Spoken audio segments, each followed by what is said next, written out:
Welcome back to The Real Story. Life can be challenging, very challenging for some. It's a universal truth and it's the same for everybody. Everybody in this life has problems. That's just a fact. But of all the challenges that one can face in this life, there is nothing more painful for a parent than watching their own child suffer. It's like what Thomas Paine once famously said, "If there must be trouble, let it be in my day, that my child may have peace." Those words came from a wise man who understood that there's truly nothing on this planet more challenging than watching one's own child experience pain. Something which our next guests today are very, very familiar with. In fact, that's what makes them so special and courageous. So, Kenneth and Mary Sue Grein, married since 1977, watched their own son Jacob battle a 137-day NICU nightmare, emerging deaf, mute, and immobile, only to defy the odds over 37 years as an award-winning Goodwill standout who reshaped lives with quiet grit. And the raw chronicle in Jacob's story, co-authored with Jessica Glasner and dropping September 1st, strips bare the gut-wrench of special needs parenting. Endless hospital vigils, faith-fueled resilience, and the sly victory of a kid who couldn't walk but who still managed to move mountains. So on that note, here's a clip that documents Jacob's inspiring story.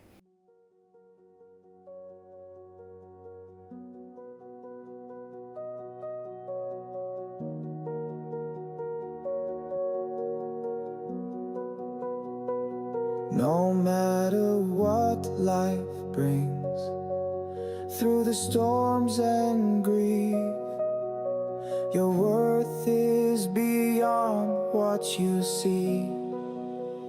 Choose love, I choose love, I choose love, I choose love.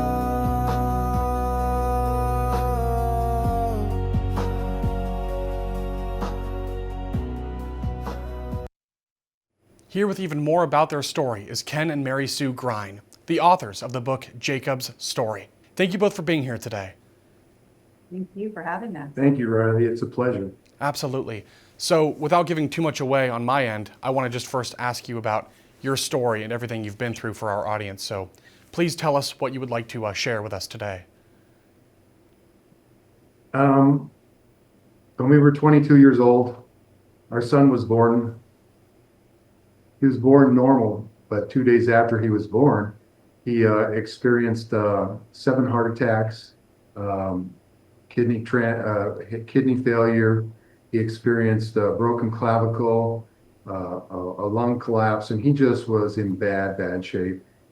And within a few days after that, the doctors came to us and they said, if you want to, we can make this easy for you. You got a lot of life ahead of you, and your son is not going to be able to be productive in this world.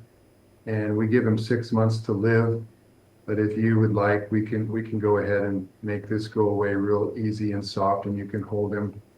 And both of us sat there and said, no, we can't do this. If God takes him home, then God takes him home. And if God wants us to keep him, and we'll take him with whatever condition he's in. And so we kept him, and miracle upon miracle, after 137 days in the NICU, he came home on my birthday. Wow. And the road was hard though, because he did have a lot of special needs. He ended up having cerebral palsy.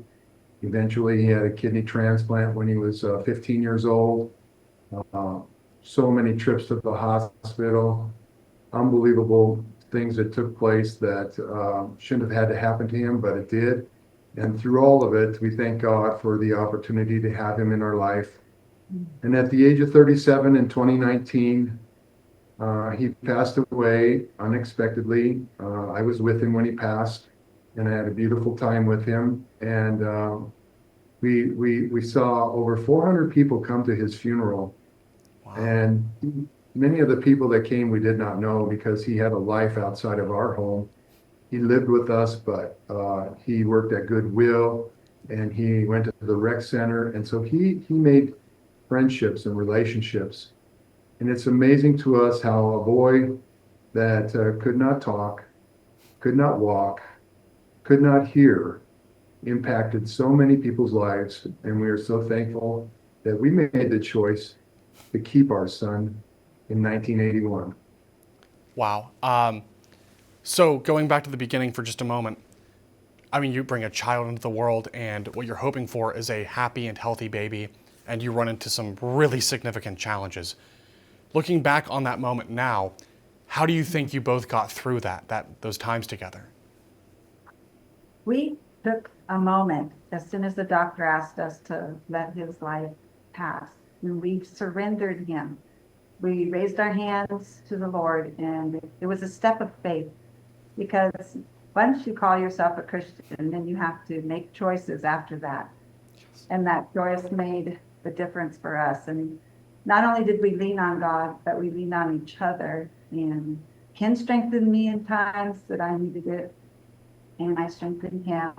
And we chose every day to not just love Jacob, but to love each other enough to stay together for Jacob. Wow. So for other people out there who are in a similar situation, who are caregivers and parents who are watching their own flesh and blood really struggle with something like this, with significant medical challenges, what is your advice to them?